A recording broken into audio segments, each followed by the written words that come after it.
Hey, seriously, people are just like that. Hello, I'm May.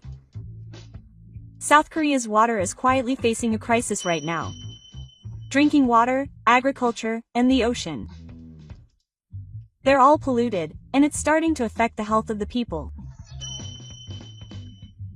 This is a story about a Korean man who faces this reality and is shaken to the core. Please watch until the end. My name is Don. I'm just an ordinary Korean guy. A regular college student, that is. But my life is in danger right now. People who live in Korea will understand, but seriously, the water has been smelling bad lately. No, I'm not joking or anything, it's really getting on my nerves when I'm taking a shower. At first, I thought it was because my pipes are old, but my friends said the same thing. Doesn't your local water smell fishy? Oh, I thought so too. I've been feeling something's wrong too. Even though we put it through a water supply system, it still smells. What's going on? I laughed at the time, but I couldn't help but wonder, so I started searching the internet about the smell of tap water in Korea. And then I found some unbelievable things. There was news that vegetables harvested from natto were found to contain a toxin called microcystin. This is a poison that comes from the blue-green color and can cause cancer. Wait, are they really growing vegetables in water from the skin? And is that water connected to our water supply? Alarms went off in my head. It was really scary to think that the water I was drinking might actually be toxin-filled. And then I dug deeper and found even more shocking stories. Like sewage being treated in coastal areas. In other words, water mixed with human waste is being dumped directly into the ocean. Seriously, isn't God just plain dangerous? And if that's mixed into the seawater, then that means that even the shellfish that grew in that water is out of the question. Who would eat the shellfish that grew in that water? Well, we actually do. And in America, they even temporarily suspended sales at a conference in South Korea because of their goodwill. This is the end for us. Oh, and there was also news a while ago about toxic bacteria being released from a Korean smelt. Oh, there was. The FDA issued a warning.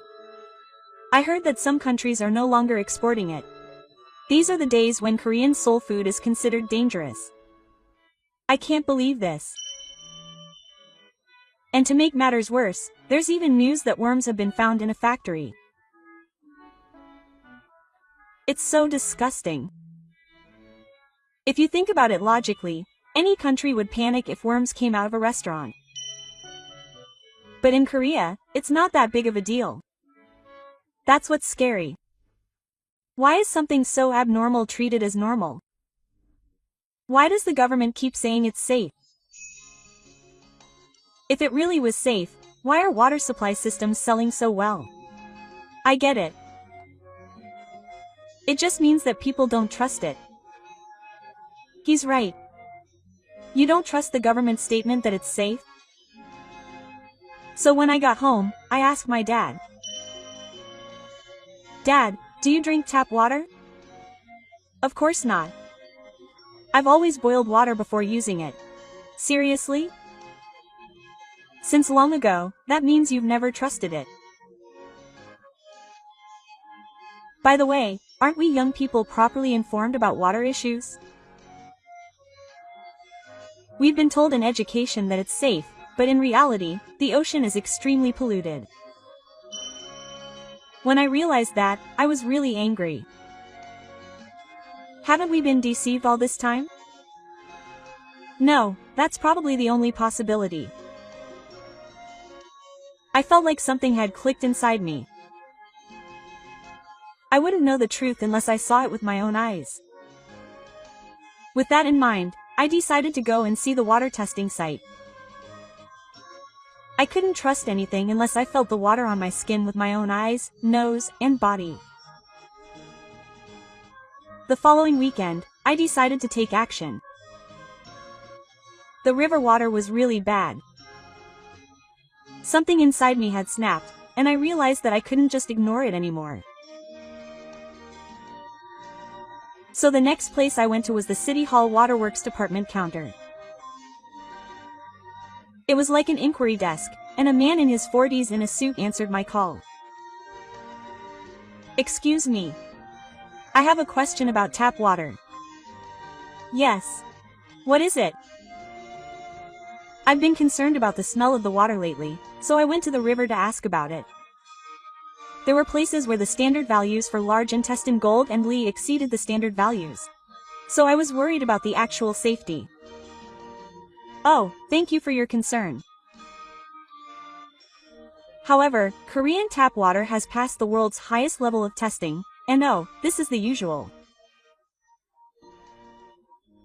When I ask a question, they first say, "Don't worry," and then start giving me a hollow explanation. So, where can I see the test results? Are they released regularly? Some of them are released on the website, but since they are technical, it might be difficult for the general public. There it is. The theory that they don't release them because they are technical. What? Are you treating it like a national disaster? You can't judge for yourself. It doesn't matter if it's difficult. I would feel more secure if you just release the numbers as they are. I'm scared if they hide them. It's understandable, but there are certain restrictions on releasing them, and that laughter really pissed me off. I'm genuinely worried about the water, and it felt like they were laughing at me. Why are you hiding it so much? No, I'm not hiding it. I'm just being careful not to cause unnecessary anxiety. But I'm the one who's feeling anxious. It's already happening. So what's the point of just telling us to rest easy without providing any data? At that moment, the old man's expression changed a little. But he quickly returned to his usual expression and said, "If you're worried, please use commercially available tap water or bottled water." Oh, so that's it after all. If you're worried, you'll have to pay to deal with it yourself. That's just the government throwing its lot in the towel. I was really taken aback. I took a deep breath and said, "Then you shouldn't use the words, 'rest easy,' anymore." I'm sorry. At that moment, he became a little quiet. But that was it. On the way home, I felt really pathetic and wondered what I had come for. I couldn't accept anything. But I couldn't give up. That night, I posted about what happened that day on SNS. I asked the city hall about the water. Quote, "Rest easy. It's difficult, so it's not public. If you're worried, buy bottled water." This is what we call reassurance. The water problem with hashtags. It's not reassurance with hashtags. At first, there weren't many likes, but gradually the responses started to come. There were also various comments. I was also concerned about the smell. Dead people really only say the same thing. Please do your best to speak up. But at the same time, strange people have also appeared. Young people are making too much noise. Don't stir up anxiety. Study up properly before speaking out. No, I studied up and went to the site to see it with my own eyes, smell it with my own nose, and listen to what people have to say. People who don't know anything but just complain are much more irresponsible. I sent a screenshot to Yunho too. Boom, that's amazing. But don't get involved with strange people. Yeah. But it's more annoying to keep quiet. At that moment, I made up my mind. I'm going to take action more seriously.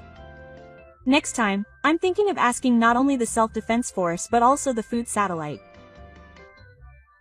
If the water is dirty, the vegetables and waste products grown in it must be affected. And I'm going to tell you everything I know. Even if everyone hates me. After all, this is a matter for survival. I came back from the city hall feeling uneasy. Next, I headed to the food satellite counter, which is under the jurisdiction of the Health and Welfare Department. To be precise, his name was a food safety manager. I didn't think they would give me a proper answer if I called, so I went in without an appointment. The receptionist was a little surprised at first, but when I pretended to be a student and asked if I could ask questions for my report, she put me through to the person in charge. The person who answered was a female staff member in her 40s. I thought she would be wearing white, but she was dressed in regular business casual. It was about food hygiene. The question is, yes. I recently went to check the water quality and the water was really dirty. I heard that it was used for agricultural products and waste products, so I was worried about its safety. I see. Your concerns are understandable, but in Korea, certain tests are conducted on food before it is shipped. If there is a problem, it will not be sold. Yes, there it is. It's okay. Template. How often are these tests conducted on all farmers and fishermen? The tests are based on samples, so they are not on all products. In other words, they are random, right? They don't check everything, right? Yes, realistically, that's the limit. At that point, I thought it was all a game of luck. So even if there are harmful substances mixed in, doesn't that mean it's okay as long as it doesn't hit? That's just a possibility, but there have been actual cases where health problems have occurred. Did you know that Korean kimchi and shellfish were discontinued in the US? Did you know that the FDA officially issued a warning? That was due to differences with overseas standards, and in Korea, they met the standards. I thought the wording at that time was really unfair. According to Korean standards, it's fine. Does that mean it's bad in other countries? And it even made the news. The US FDA announced that Korean kimchi may contain bacteria and harmful substances that are harmful to health. This is a complete red flag. So is there really a guarantee that all the kimchi and vegetables we buy at the supermarket meet the standards? There are some things we have to believe. Please believe it. If you're going to tell me to believe it when there's no reliable information provided anywhere, then please make all the test results public. Make it so that anyone can see the numbers in each region on the internet. That's difficult at this stage. There's also the issue of reputational damage. Hey, I'm not talking about reputational damage, I'm talking about actual damage. No one is making excuses. I just want to know the actual numbers and facts, but they're telling me to keep quiet for the sake of the country. What's with that atmosphere? Personally, I think all information should be open. But I was about to say something, so I stopped. This person must understand. But I'm in a position where I shouldn't say anything. After leaving the office, I stopped by a nearby supermarket. I stared at the sign and muttered to myself over and over again. I wonder where these vegetables were grown in water. I wonder where these shellfish were caught in the sea. I wonder if this seaweed has been tested for chlorine. I asked my followers on SNS. A question for everyone. How much do you trust Korean food? I went to the local government office and asked about it, and I'm a little worried because I learned that some countries have banned exports. They say it's just rumors, but what about the facts? I want to know if the hashtag Korean food hashtag is safe. The results showed that there were surprisingly many sympathetic voices. My child has atopic dermatitis and is very sensitive to water. It's gotten worse recently. I've been wondering why he gets an upset stomach every time he drinks it. I heard that people avoid Korean food in Japan, and I think I understand why. But I still get criticized. Are you not a patriot? Do you want to tarnish Korea's image? Are you a pawn of Japan? Even if you say that, I won't back down. Because what I want to protect is not the reputation of the country, but our lives and our future. I have my next goal. This structure that passes water and food. In other words, I want to make a diagram to properly summarize how dirty water gets to our dinner tables. I want to use SNS to make it visible and convey the reality. The water quality is terrible, the vegetables grown in it are also terrible, but no one is telling me properly. So I thought I would make it visible. So I opened my laptop and created a diagram using a free design app. I named it like this. Korean water, arrow, food, arrow, negative human loop, river pollution, enclosure, sewage, domestic wastewater, arrow, crops and seafood are grown in that water. Arrow. Ship without sufficient testing. Arrow. To our dinner tables. Arrow. Poor health or health problems, but the causal relationship has not been proven. Arrow. Excrement goes back to the sewer. Arrow. Kawaii. The loop never ends. I made an image of this statue and posted it on SNS. A few minutes later, the notifications wouldn't stop. It's very easy to understand. When I showed it to my parents, they were shocked. Can I quote it because I want to use it in class? It spread like wildfire, and the number of retweets and likes changed. It went viral. Of course, there were also some secret comments. Don't stir up anxiety as an amateur. Don't lower the country's credibility with such a one-sided diagram. That's why you're anti-Korean. But I'm not a fan anymore.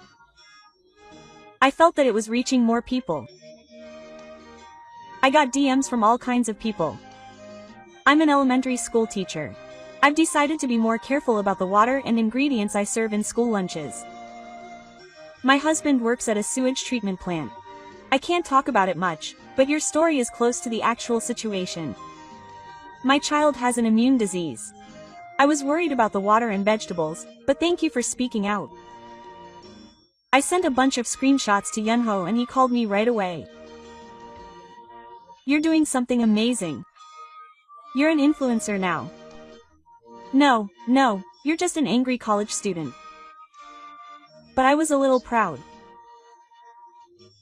Maybe I thought, I can do it too. That night, I suddenly received a DM from a reporter called Environmental Deer, the first since the interview. They were looking for someone who could talk about the water and food chain from their perspective. Would you like to do an interview? To be honest, I was scared. But I replied that I would do it right away.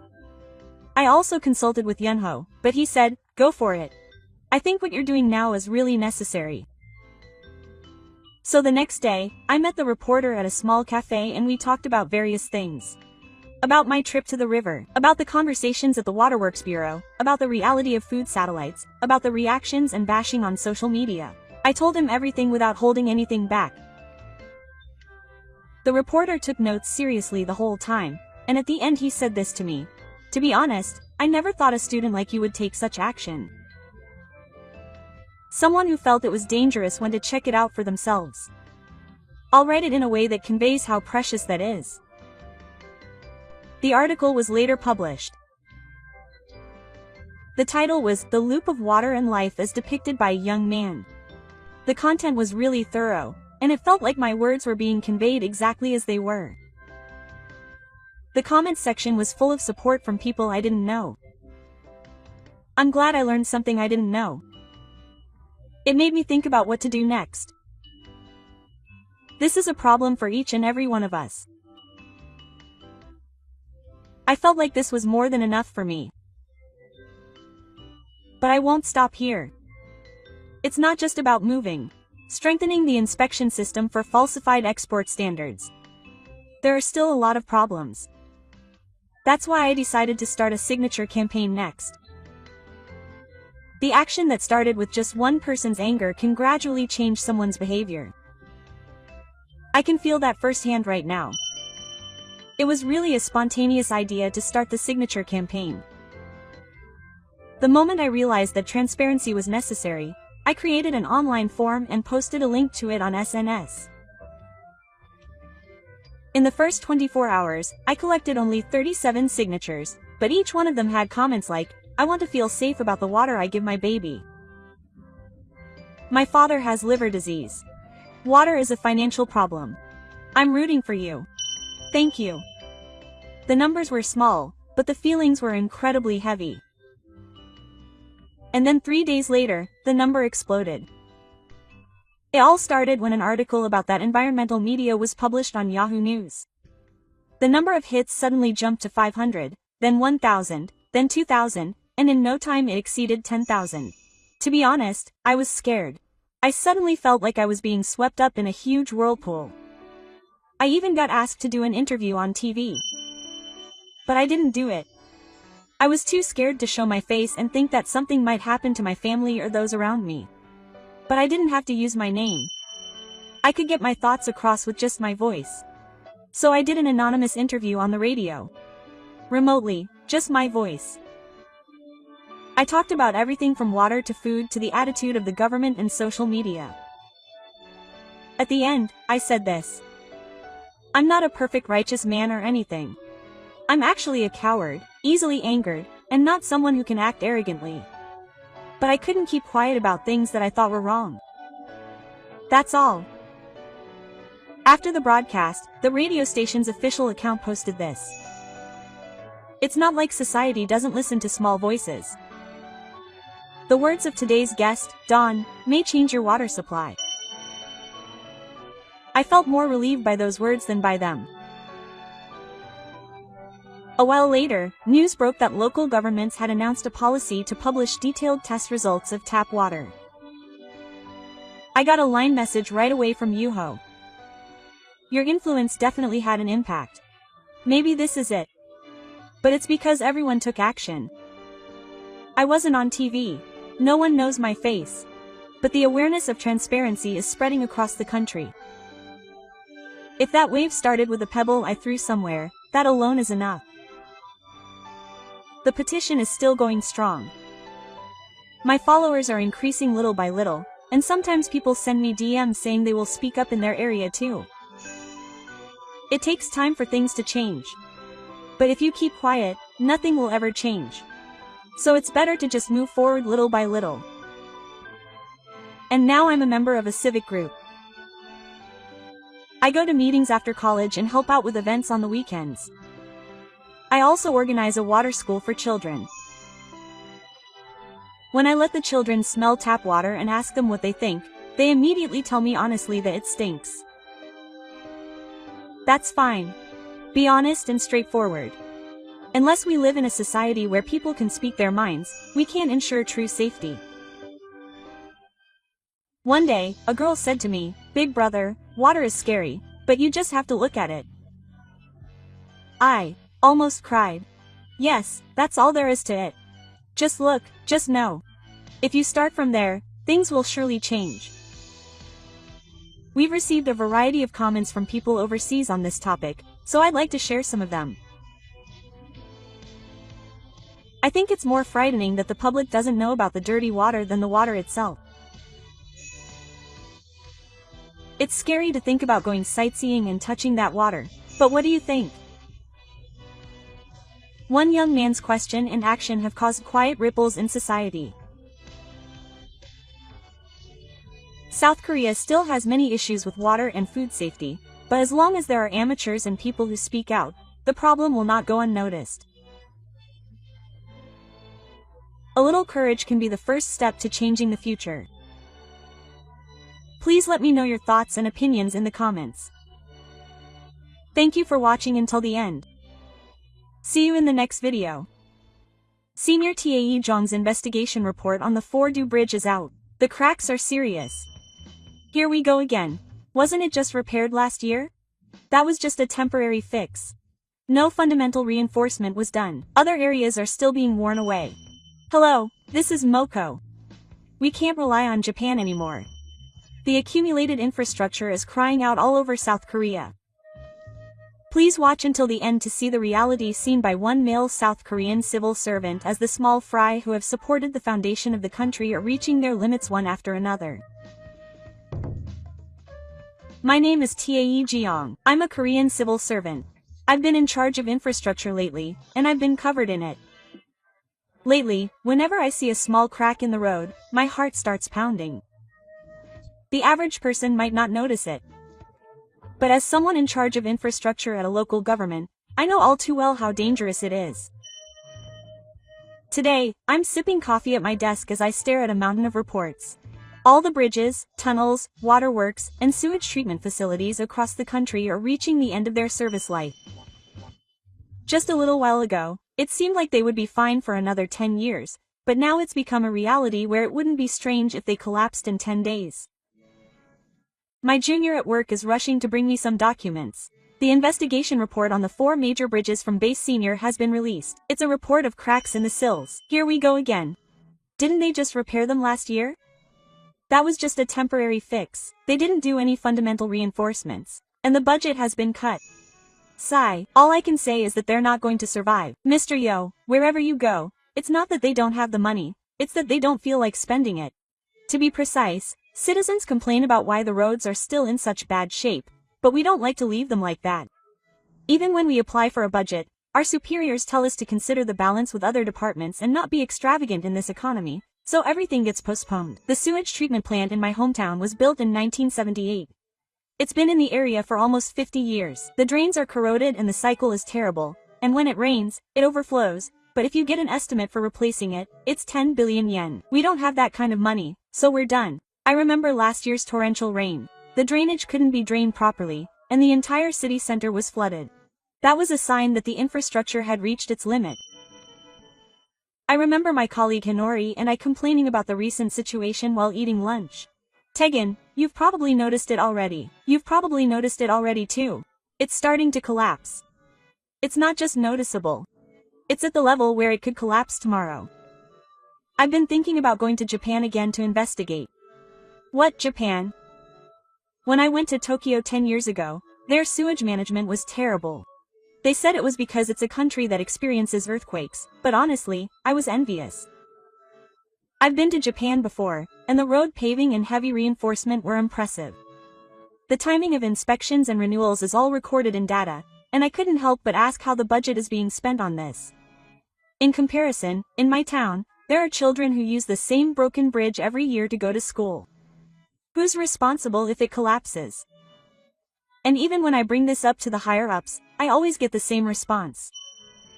Where are they going to get the budget to fix it? So are they going to wait until an accident happens before they take action? If an accident happens, the country will take action. No, this is giving me a headache. Also, recently, there's been a buzz on SNS about how bad Korea's infrastructure is, and tourists are canceling their trips. Trust is hard to regain once it's lost. We on the ground are doing our best to postpone the collapse every day. We don't stand out, but we do things like crawl under bridges to check for cracks and go to check on old water tankers at night. Who's doing this kind of work? It's us. But you know, we're reaching our limit.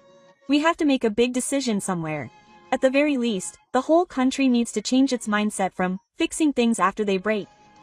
Hinori said it again. If we can't rely on Japan, can't we at least learn from them? Not just retreat. I thought the same thing, but that's not the mood at the top. That's the worst part. The truth is, updating infrastructure isn't just about pouring concrete again. Only when the planning, priorities, training engineers, and maintenance routines are all in place can the blood vessels of a country come to life. Politicians who don't understand this spend money on things like park maintenance to raise money, and don't pay attention to the infrastructure that protects lives.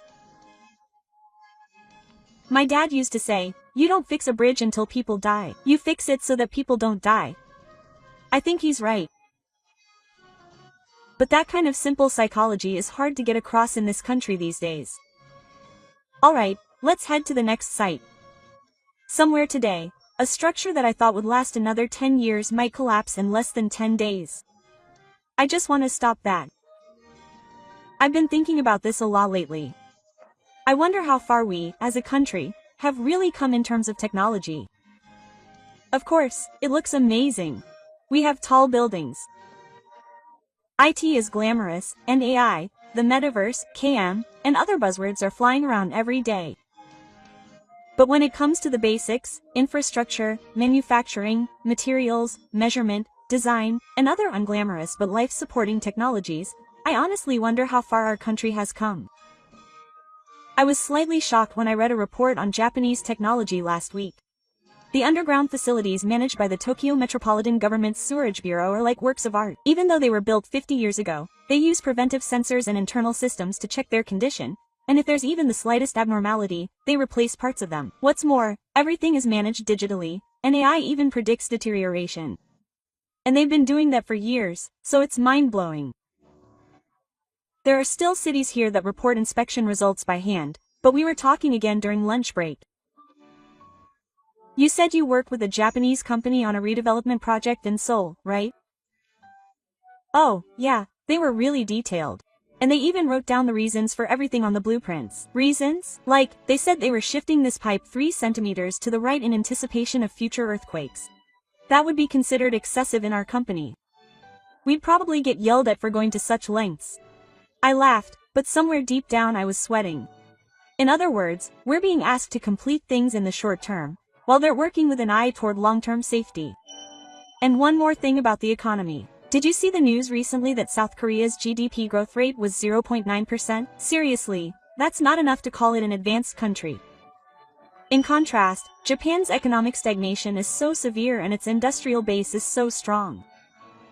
The difference is in the quality of the real economy. For example, in the manufacturing industry, while Korea has strengths in parts-by-part processing systems, quality assurance of materials, and meticulous supply chains, and in producing finished products in a short period of time, Japan is strong in all processes leading up to completion. In other words, we compete on appearance and speed, while they compete on structure and attributes. What's the difference? For example, if you take a single condenser used in a smartphone, there are many cases where it cannot be assembled if it is not Japanese-made. There is a tremendous amount of technology that is supported behind the scenes, but is not visible on the surface. This was frustrating. When I learned that a new Korean-made train had a motor control device made in Japan, I thought, there are some things to be proud of, but the reality is that we still rely on other countries for parts. And these facts are rarely reported. Instead, all that is reported is that the quasi-domestic content rate has increased. Can you really say that this is growth? Du suddenly blurted out this. Senior, is it really impossible to learn from Japan anymore? Who decided that it was politically impossible? Really? No, the half-day mood has been getting stronger again recently, and if I try to go learn, I get a new Japanese newspaper. What the heck is that? Technology is something that is built up across borders. Who benefits from bringing politics into the picture? If we don't have the attitude to learn from where we can, we'll just remain a country that just imitates. Also, my plane that recently left for the Ministry of Economy said, Teuo, the budget for your department may be significantly reduced. Huh? Why? There's a project where parts procurement from Japan has stopped due to diplomatic friction, so you'll be assigned to deal with that. Seriously? It only takes a moment to break something, and it takes 10 to 20 years to realize it and fix it. It's the same for technology and the economy. What we need now is not self-imposed restrictions or pride. I think it's the courage to face reality and take a step forward with our feet firmly planted on the ground. That's something that this country finds difficult to do. To be honest, I used to be able to do it for half a day. It's partly because of what I learned in history class, the influence of my family, and the news on TV. Japan is a bad country. I was always told that they hadn't apologized, and I never questioned it. There was a year when the No Japan movement was in full swing when I was in college, and we all went around banning Uniqlo products and throwing trash on top of Japanese sake, and we were all burning with a strong sense of justice. So I went to a convenience store and found cups and instant noodles with, "Made in Japan," written on them, and I took them off the shelves. Thinking back on it now, I wonder what that was all about. I understand how they felt. They wanted to be angry. They wanted to keep the history in mind. But now that I'm in this position, I realize that there's surprisingly little to be gained by acting on emotion alone. Recently, there's been a growing mood among young people to eliminate Japan, and I've even seen comments saying that just using it is a form of treason. But in reality, 80% of the sensor equipment I use for my job is made in Japan. The other day, the machine I used to measure the air chambers in tunnels broke down, so I tried to replace it, but when I looked for something with the same performance from a domestic manufacturer, I was told that the system and durability weren't good enough, and that the delivery time would be over 2 months. So what did I end up doing? My manager secretly imported the equipment from Japan and is using it. Don't make it public. It'll be a pain if it gets found out. What? Seriously? Then I won't write this in the report. Just say that it's been procured. Don't mention the country of manufacture. How pathetic. They say they're eliminating it, but they're using it normally. Their outward pride and the reality behind it are completely at odds. The level of ethics is just an excuse. They say it was an emergency, so it was an exception, or that it didn't have the same performance requirements. But some of the people who found out about it are even more angry. Why aren't they making it domestically? They're saying we should develop the technology. If we could do that, we would have done it a long time ago. Too many people don't understand that it takes time and investment to develop it. In the first place, we're putting pressure on Japan for political reasons to get rid of the materials and parts that Japan supplies, which worsens our relationship and ends up causing us trouble. Every time this happens, they issue a half-day ordinance, which says that all Japanese-made equipment must be removed, but a month later it's back to normal. The reason is that more than half of the fire prevention equipment and earthquake-resistant devices were Japanese. As a result of spending a lot of money to change everything to Korean, malfunctions occurred frequently, which actually increased the residents' anxiety. As someone on the front lines, I don't mean to say that Hanji is bad. But when you just rush ahead based on politics and emotions, technology and the front lines suffer the most. And that's not all. It was bad economically too. When the No Japan movement was in full swing, tourism exchanges with Japan plummeted and air routes were reduced. As a result, the economies of tourist destinations cooled down and transactions with Japanese companies were frozen. Imports also decreased dramatically, and what happened was that prices went up and consumers suffered. The impact was particularly severe on reaction materials and scientific materials. When imports of reaction materials from Japan stopped, our country's major companies panicked. Some factories almost stopped operating.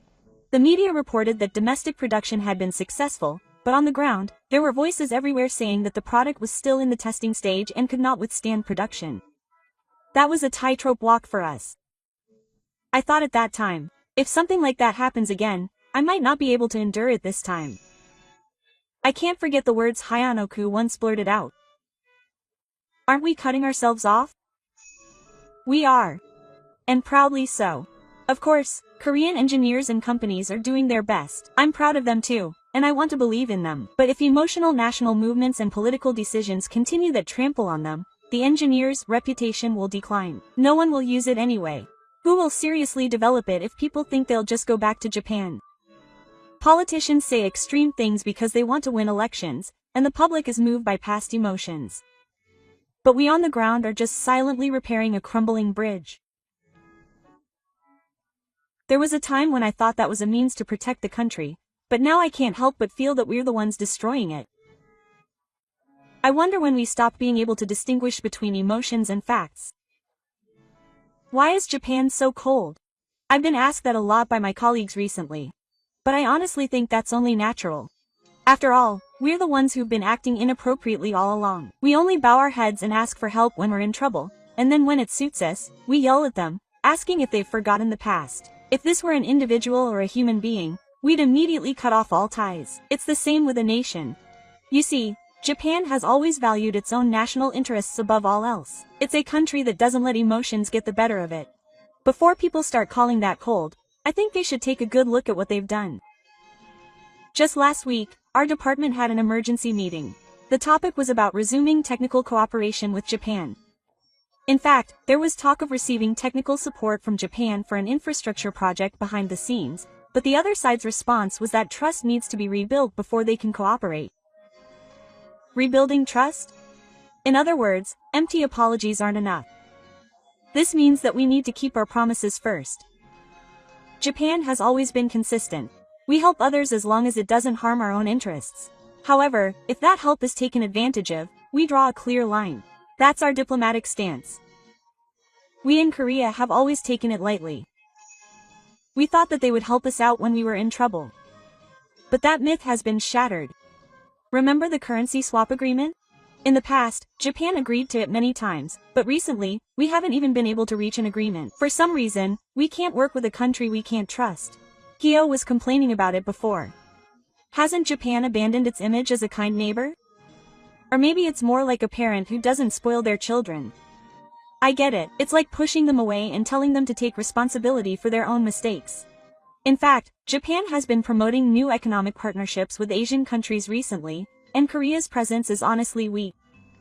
It's strengthening its ties with ASEAN and strengthening its defense and technology cooperation framework with Australia. The saying that Korea is the only isolated country in Asia is becoming a reality. Even so, Korea doesn't waver for half a day. The dissolution of the Ministry of Foreign Affairs Comfort Women Foundation for the Takashima issue and the Japan-Russia forced labor litigation. All of these are examples of unilaterally reneging on agreements with Japan. Moreover, they justified it on the grounds that public sentiment would not allow it. But you know, if you conduct diplomacy based on emotion, you can't run a country. If the other party doesn't keep their promises, you don't have to keep yours either. With that kind of thinking, you won't be trusted by any country. To begin with, I think Japan's national interests are recognized based on trust. That's why we always prioritize promises and continuity when making decisions. On the other hand, what about us? Every time the leader changes, our policies and attitudes change all the time. Yesterday they were saying that it was effective, but today they're saying that there wasn't enough apology for colonial rule. Of course, no one will listen to us. One day, I happened to have a chance to talk to a staff member at the Japanese embassy and asked him casually, "Honestly, what do you think of South Korea?" I think they're a country that doesn't try to learn. Well, a country that refuses to learn about the past, the present, or the future makes you want to distance yourself from it. They're rotten. But I couldn't deny it. Because that's exactly right. Japan has set aside emotions to protect its national interests. But we've let our emotions get the better of us and eroded trust in that way. That difference is the difference between Japan and Korea today. That's the distance between Japan and Korea today. The "do" just slipped out again. Senior, if the day comes when Japan really abandons Korea, what will happen to us? At that time, we'll probably be on the front lines. It's ironic, but that's the reality. It's natural for Japan to keep its distance in order to protect its national interests. If we don't stop that, we first have to become a country that people trust. And the first step to that isn't apologizing or prostrating ourselves. I think it's about keeping our promises. Only when we do that can we become neighbors again. It felt like it had finally come. Ever since that one document arrived on my desk that day, a document of support for the Japanese government. To be honest, I was shocked the moment I read it. Because just a few months ago, the news and SNS were making a big fuss about Japan being the enemy and economic invasion, so now they're asking for help.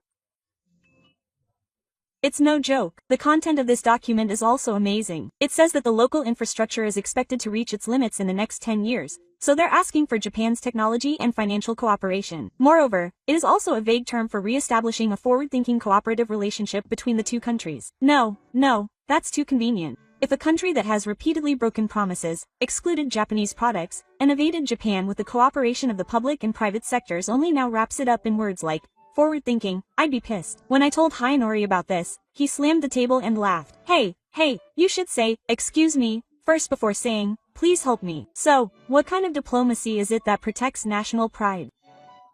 Pride is about not letting others know. But isn't it? Japan will help us again anyway. No, I feel like it's different this time. Yes, up until now, Japan has certainly reached out to us. But now, the numerous acts of betrayal on the part of South Korea have piled up and it's reached its limit. Japan has changed too. In fact, if you look at the commentators in the Japanese media, there are more and more voices saying that we shouldn't respond to an untrustworthy country. The voices on the internet are also getting louder. And even in the financial world, South Korea's evaluation has become considerably harsher. And yet, we are trying to request support as if it's a given. Or maybe we think it's only natural to do so.